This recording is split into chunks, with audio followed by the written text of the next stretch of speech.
name's Craig Hadley. I'm the director at the Bronx Museum Center. And I'm joined by several colleagues here, Jason Dake, Curator of Education, and Chelsea Nemi, who's our Marketing and Audience Engagement Manager. So thank you for joining us for our second in a three-part series featuring Pulped Under Pressure, which is on view at the Denos now. So if you're in Traverse City or you're visiting, I hope you'll get to come by and see the exhibit. It's on view through, I believe, August, is it 14th? 16th. 16th, thank you.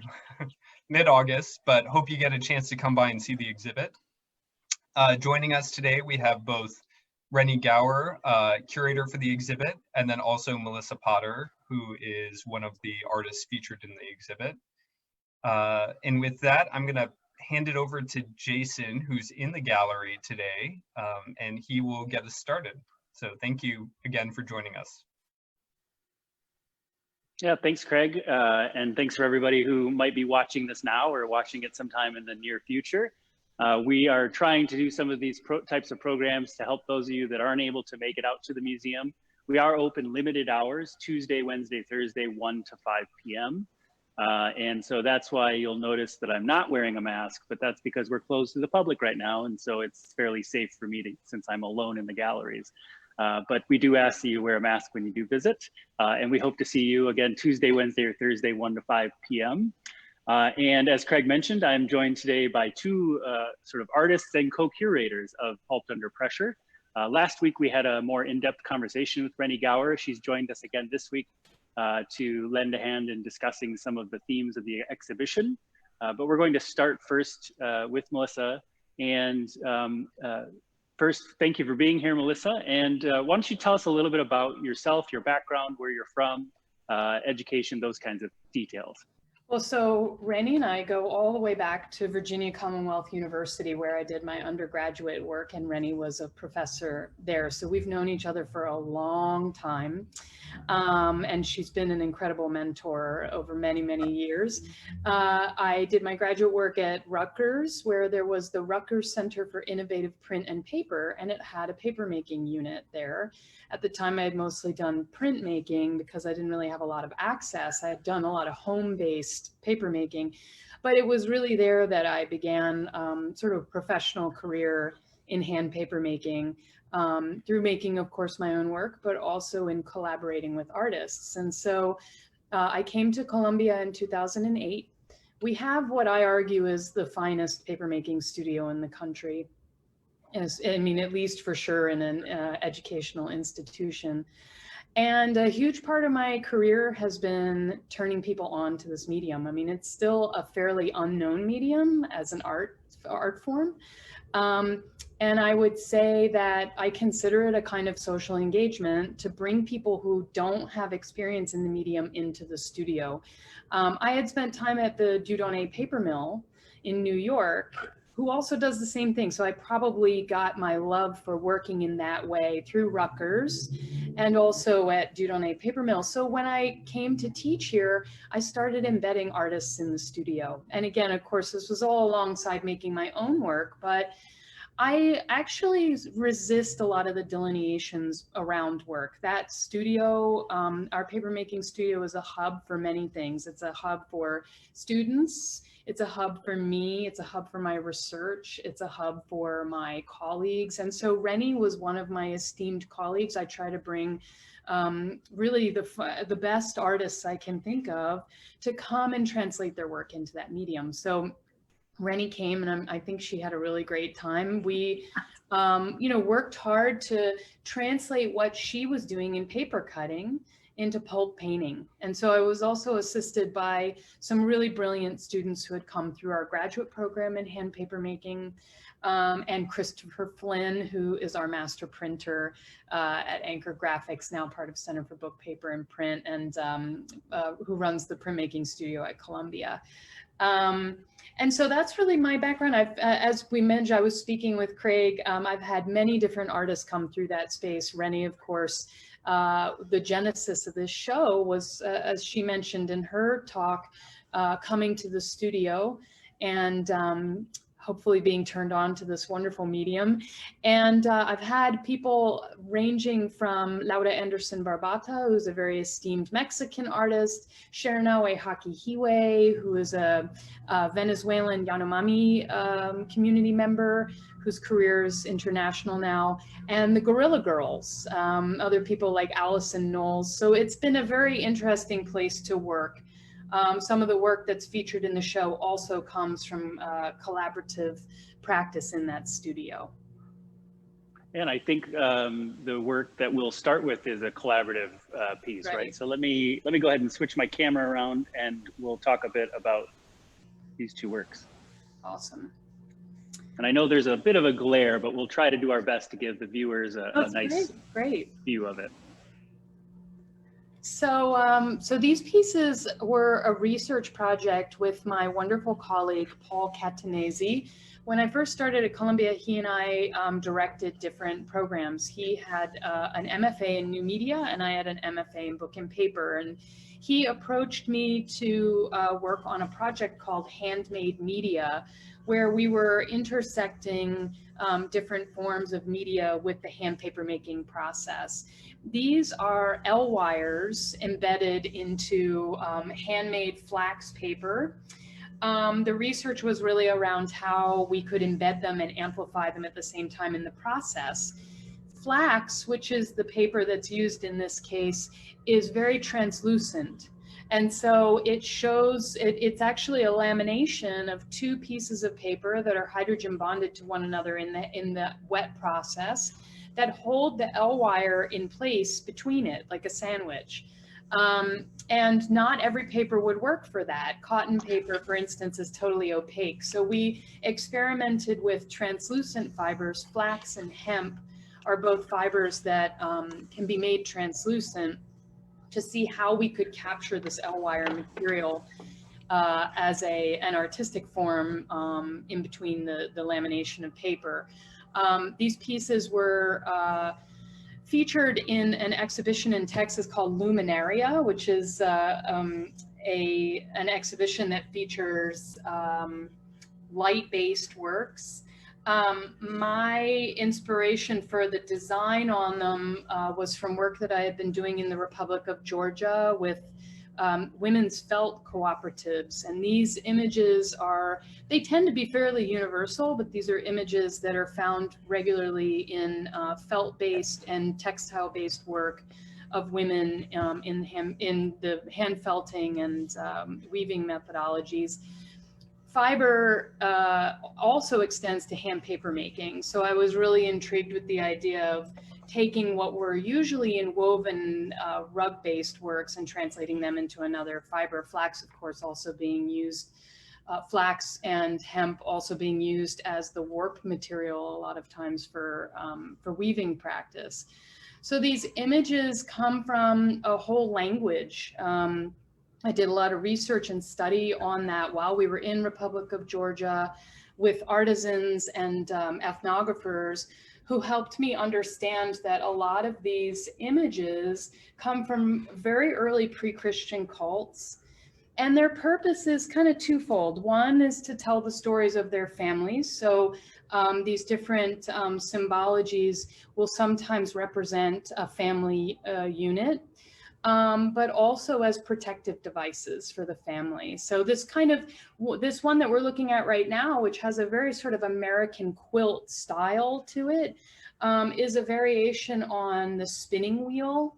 And the spinning wheel is also a variation, when we take it really, really deep into the past, into protections from the evil eye. So, you know, the symbologies range from representing what takes place on a day-to-day basis, but also deeply about the things that protect a family from famine and drought and crop failure. And these were all part of early worship practices when very early agrarian cultures. So that was kind of the theme of this work.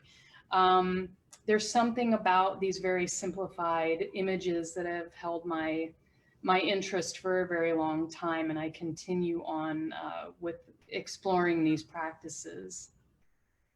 I'm curious too, I mean, you mentioned a little bit about the collaborative process. Could you talk a little bit about these works in particular? You know, are there certain things that you handled and then your collaborator handled, or yeah, did you share really different pieces it's a of it? great question. I mean, you know, hand paper making really requires a lot of collaboration because it is a physically laborious process. And when you're working at this scale, you really need 2 people at least, and better yet, even 3 or 4 to manage the size of the work. But, you know, Paul and I have worked together well, now for 12 years. At the time, it was about 8 or 9 years. And we really had a brain collaboration and also a material collaboration. So he wasn't really versed in hand paper making, but he's so intelligent and so interesting. He really was able to work with me very quickly and readily in that space. And then we had a lot of discussion around, well, I mean, you know, L wires aren't meant to be put under, you know, 10,000 pounds of pressure in a press as we do with hand paper making, nor are they meant to be waterlogged. So, you know, we had to come up with a lot of different systems to protect the components, to see. So we did a whole series of sampling before we started around, you know, what would work, what wouldn't. And the L wires really rose to the top. We also had LED panels and things like that. And, you know, some of them just would not withstand the pressure of the press. So, you know, there was also a lot of theatrical, in a nice way, a theatrical ridiculousness to, like, you know, putting something that had no ability really to be wet and crushed into the process to see what we came out with. We'd also experimented with embedded speakers, which can be amplified through vibration and magnet.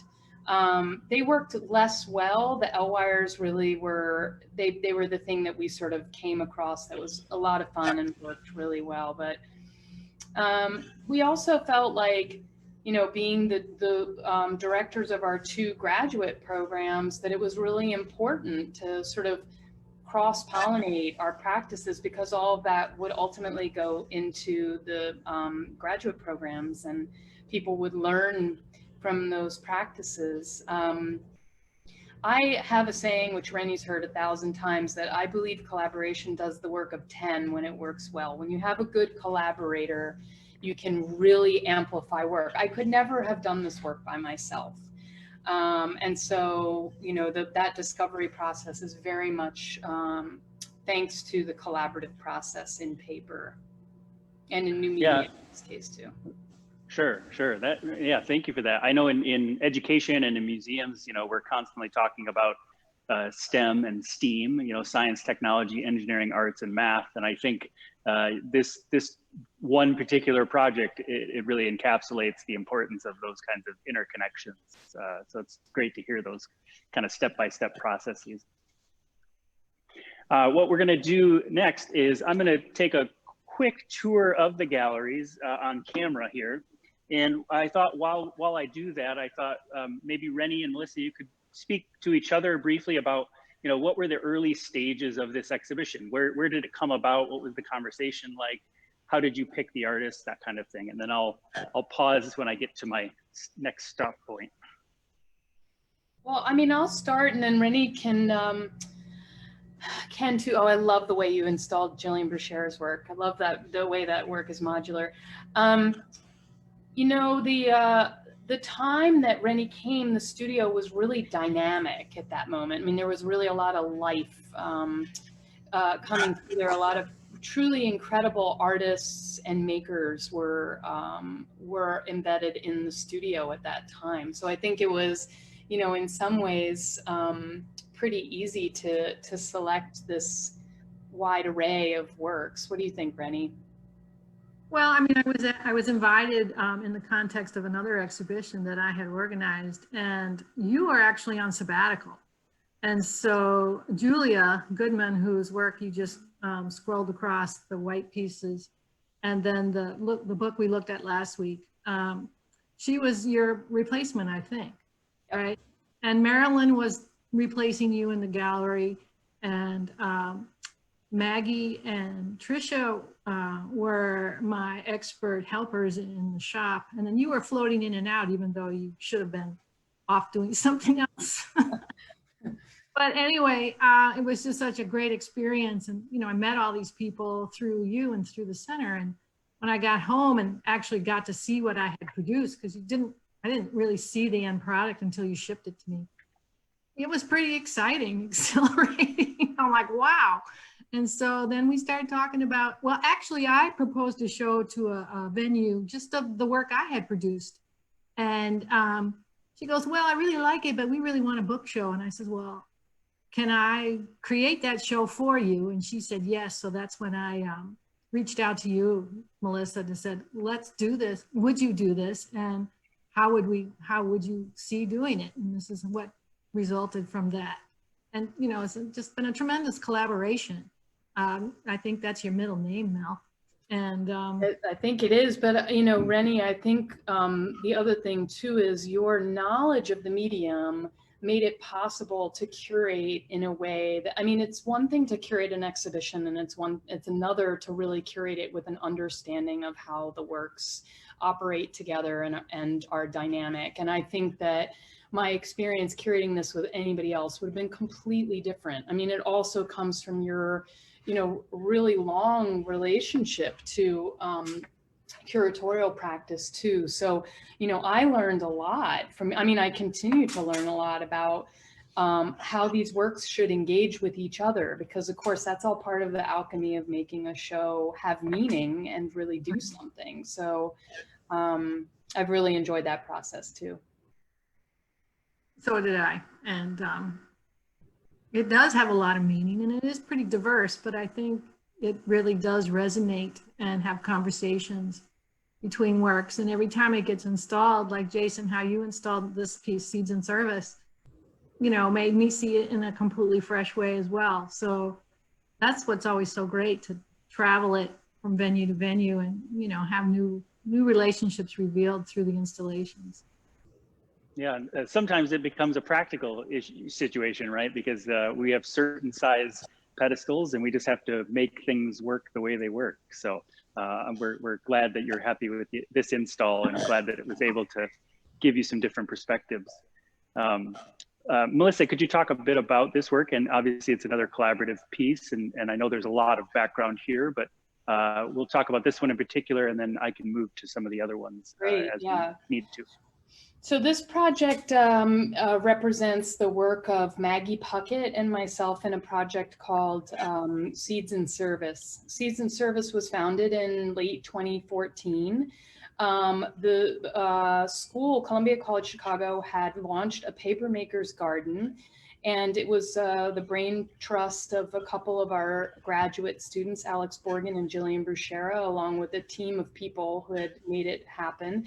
There was an unused lot, a full lot in the city, and the school put 10 huge garden beds on the space. And I mean, I knew right away, I was like, okay, we can get students to do this work, but if this is really gonna sing, I'm gonna have to really, you know, kind of be present. And so I approached Maggie and I said, why don't we try to come up with something? And we were literally on the road to go see an exhibition. And in that conversation, the Seeds in Service project was born, which is an eco-feminist project using hand paper making to explore a lot of the untold histories of women in agriculture, and also women's traditional plant medicine. It also explores a lot of issues around the geopolitics of food. And so, you know, you're looking at a lot of the ephemera. A lot of our work was performative in the sense that, I mean, gardening is performative. So we have thematic beds. The beds ranged from war gardens, where Maggie was working with the Experimental Farm Network to grow plants that were endangered by war and often by US government intervention. To Bosnian Magic Garden, which was my research with ethnographers on traditional medicine plants from that region that were also good for hand paper making.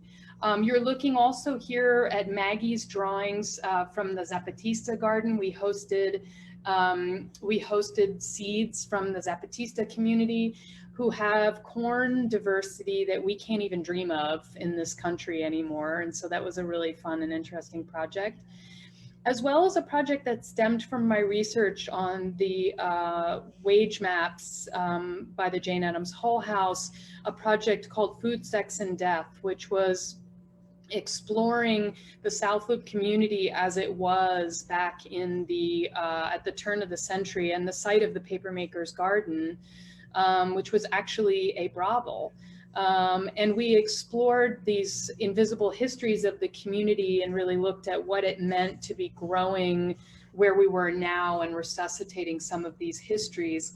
And my research found that the actual site of the papermaker's garden abutted one of these spaces. The wage map workers from the Hull House were really trying to look at unpaid, underpaid, and exploited laborers in the area. And of course, agriculture today is one of those labors too. It has been poorly discussed as, of course, necessary labor, but probably one of the most unwritten histories is the role of women in agriculture. So this became an intersection of things we wanted to look at. So yeah, we're scrolling right now on the tablecloth that was part of a project called Food, Sex, and Death, where we brought people together to have a meal from materials that were grown in the garden and to explore the plants made into a tablecloth, and also discussing the labors and histories of that. I mean, although these stories are dark, you're looking now at some memorial pins for the women who died down in this neighborhood as sex workers. It's a dark history. At the same time, I think it's also truly incredible to think about the ways that the women of the Hull House were trying to tell the story of people who had never had their stories told. And yes, they were sex workers. They were also people that lived before that work. They were people who came from the Midwest. Many of their families were farmers. Many of those farms had fallen on hard times. The girls came to the city to find work, and sometimes they found good work, and other times they didn't find good work. But in marking those spaces and telling the stories of those people, we're bringing to light the various experiences of people and trying to come up with a better way. And the Hull House, they were devoted entirely to trying to help recent immigrants come to this country to tell their stories, to share their crafts, and live in a multi-ethnic society, which is what that space was really devoted to. So Maggie and I also, our earliest seeds came from the Jane Addams Hull House Seed Library, which became the University of Illinois at Chicago, UIC's seed library. And so again, we also wanted to, when we planted these seeds, tell their stories. And so those stories are very complex and interesting ones. We also at Columbia College have a letterpress shop. So we designed handmade paper seed packets, which were letterpress printed with various narratives. One of them was about corn and the history of corn. One of them was about 488 State Street, which was the site of the papermaker's garden, and a sort of fictitious narrative of the women who worked there at a time. Another was about the power of lettuce as a crop. And so what's the power of lettuce? What's that? What's that? What's the power of lettuce? Well, it's actually, I mean, our seed packet Maggie designed as to tell the story of it as an aphrodisiac in ancient culture. But you know, again, it's about animating the stories of the seeds themselves and the land itself. And this has been now an ongoing process. I started very ethnographically thinking about the people who were planters, or the people who lived in a place where you now grow. And the work has now sort of traversed into this idea of the plants having their own narratives and the seeds having their own stories to tell, which is that many of them as heirlooms have been brought by diasporas and immigrants to this country, and they carry culinary and social histories with them. And through the preservation of that diversity, we also are protecting and preserving the diversity of our own heritage while we do it. So those are some of the ways that Seeds in Service works. We recently published a book called An Illuminated Feminist Seed Bank, which is the 5-year story of our work together.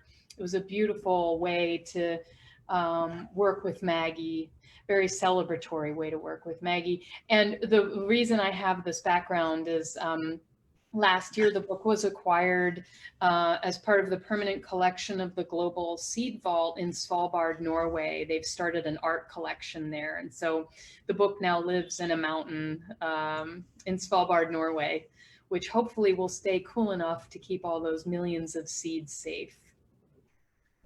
And the museum also has a copy of that book, you know, Right. in the gallery, and I think in their bookstore as well. So if anybody wants a lot more information about this amazing project, they can stop by the museum and take a look at that book. Yeah, this is one of Maggie Puckett's pieces. Deckelbox made sheets. I think, what is the title of this piece? Scream of the Arctic, or no? Psyche Anthropocene Projection. Okay. Well, and what's interesting about this work too, you know, Maggie and I continue our conversations, but I think that Maggie's work was really prescient of the conversation that's taking place right now. And, you know, so these works were very much about, you know, we are literally understanding the Arctic on fire. I mean, did any of us ever think we would live to hear the headline that the Arctic is on fire? Like, I'm even having a hard time wrapping my brain around that, particularly when you look at, you know, what the Arctic actually looks like in its winter months. But here Maggie is, you know, looking at all of that sort of fire language. And I think, you know, a lot of her work was about being very on fire with this idea of, when are we going to listen? I mean, this is a red emergency, right? And so here we are now, you know, having this conversation. So again, I consider a lot of this work that she was doing around the dying of the landscape as being very prescient. We're now, Maggie and I have been working with prairie plants for a long time. I developed relationship with the Lurie Garden, which is a prairie restoration project here in Chicago. And we're also understanding too the role of the prairie in global preservation, that, you know, we have so little prairie left, but actually the remediation, the carbon remediation capacity of the prairie roots is more profound than forests. And this is also sort of like, you know, the restoration projects are now trying to amplify these scientific knowledge bases, but our hand papermaking process also really touches back to the materiality of the region and the ways that the plants themselves are also critically important to the management of our ecological balance, if we can even argue that that's a possibility anymore. Sure. Thank you, Melissa. I wanted to, you know, we only have 3 of these talks lined up and with 3 artists. And I thought it makes sense for each one of you to maybe talk a little bit about someone else's work. And since you were talking a lot about your project with Maggie, it made sense to highlight this. So I really appreciate that. I'm going to turn my mic or my camera back around here. And the last kind of portion of this is to give folks a chance, if they are tuning in and they want to ask a question, they can let Chelsea know, or Craig, and then they can pass it on to me. But we also wanted to just check in with you, Melissa, as an artist. We did the same thing last week with Reni. How are you? What are you up to? What are you doing during this sort of time where we're meant to be staying indoors as much as possible? Are you doing new work? Are you working on old work? You know, what kinds of things are you up to? Well, I have Reni to thank again for, I got very turned on through a collaboration, got very turned on to weaving. I've been weaving a lot of my old artworks into, spinning them into thread and weaving them into new works. And I have a new show that Reni curated, I'm included in, that those works were, you know, really critical for sort of my mental health to continue on. And I'm really pleased with the way that they turned out. I had mentioned to Craig that I have a funny situation in that my husband and I had really tried to create a life where we had very low carbon footprint. We're walking to our jobs, living modestly and walking to work. And of course, all those things are kind of a liability now. We don't have a car, we're in the downtown. So we're pretty cooped up. We have a couple of parks nearby. But I, of course, dream of a backyard now. I kid around that we do our evening walks, and people's backyards are like our pornography now. We're like, oh God, that place looks really great. You know, and I'm caught in that very complex world of caring for a child who was out of school and doing homeschool, and also teaching online for my institution. So, you know, art has been really the thing that's kept me kind of grounded and sane through this time of great worry too, you know, really having spent so much of the last 5 years working with climate scientists and anthropologists. I'm really deeply concerned about the pandemic, not just as an insulated event, but also in its relationship to climate crisis. So doing a lot of artwork and collaboration around that idea in specific. Yeah, well, it's good to hear that, you know, artists have lives, right? You do things that other humans do outside of your work. I think sometimes that's often ignored, that there is a day-to-day life that needs to be taken care of in addition to your work, just like all the rest of us. So. I'm guessing there haven't been any questions from the audience. I don't know if, Reni, if you have anything to add or a question you'd like to ask Melissa, you could put her on the spot for a second. Oh gosh, I was just going to say having a car isn't really a liability because I haven't driven mine in months anyway. Yeah, we're all saving on gas. Yeah, we didn't talk about Trisha's work at all. Maybe Marilyn, you could focus Marilyn on Trisha. I think she knows her, doesn't she?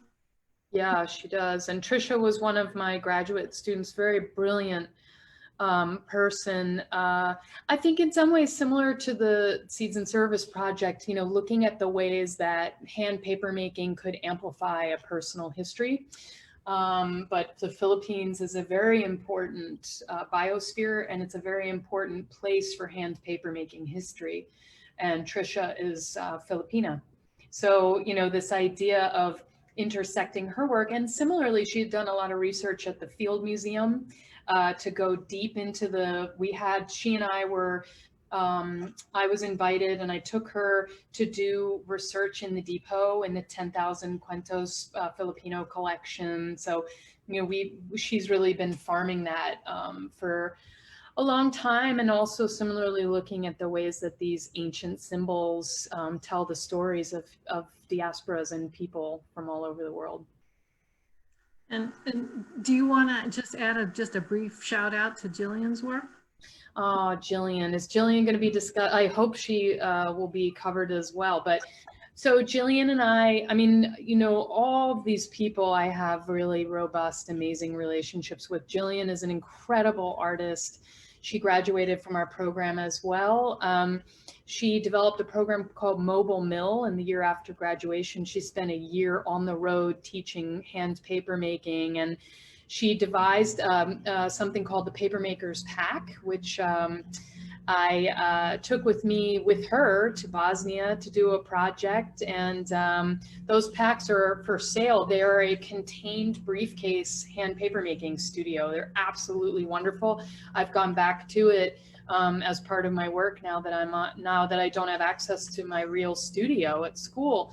And she did a ton of work around sort of the intersection of recycle culture and queer culture, which I thought was really thought-provoking and interesting. That beautiful wall, which of course today also wall is such a pregnant image right at this moment. Those were all made with recycled material, a lot of it farmed out of the waste of the papermaking studio. And she developed a system using a brick maker to make them into bricks as modular elements. But her written work, which is, you know, her more two-dimensional work, again, is, you know, really trying to farm this idea of papermaking and recycling as these completely queer and left of center processes, and the way they intersect with her identity as a queer woman, and the ways that I just find them to be totally dynamic around the way she looks at language and grammar. Again, also kind of prescient, you know, in a way sort of predating the everyday conversation around our requested pronouns. And, you know, looking at language and how we shift our psychological focus through process, through language, through material, and through how we access things. What does I'm not sure what that one is. What does it does do? What does it does do? You know, and I mean, she is also, what I love about her work is she is so facile with this medium. I mean, you know, we had a lot of graduates and they're all amazing in their own way. Some people become really facile paper makers and others become letterpress printers and do other things. Jillian is part of, you know, a group that just literally took to water and really made some incredible work.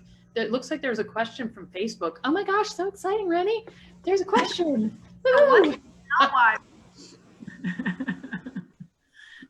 I think the question was, what is an L-wire? Oh, that's actually a really good question.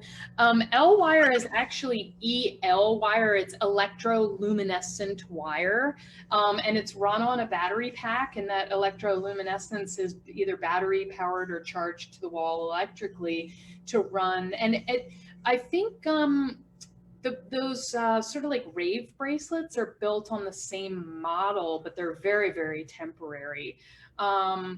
And so it's used a lot in decorative, like I was doing some work for a while around sort of the pimping culture, because it's used a lot in kind of car, you know, like car detailing and decorative, you know, sort of party decoration and things like that. So electroluminescent wire, and it's sold on spool by the yard. So, you know, people really use it as sort of a theatrical device. Well, that's great. Thank you again, Melissa. I think we're going to wrap it up here. As many people can see, there's a lot of layers to this exhibition. There's a lot of things to really dig into. And we welcome you to come anytime, Tuesday, Wednesday, Thursday in the afternoons. And again, join us next week. We'll be with Marilyn Propp, who also has work in the show, and we'll highlight some of the other folks as we can. So thanks everyone for being here. Thank you, Reni, and thank you, Melissa. Thank you so much. We'll see everyone soon.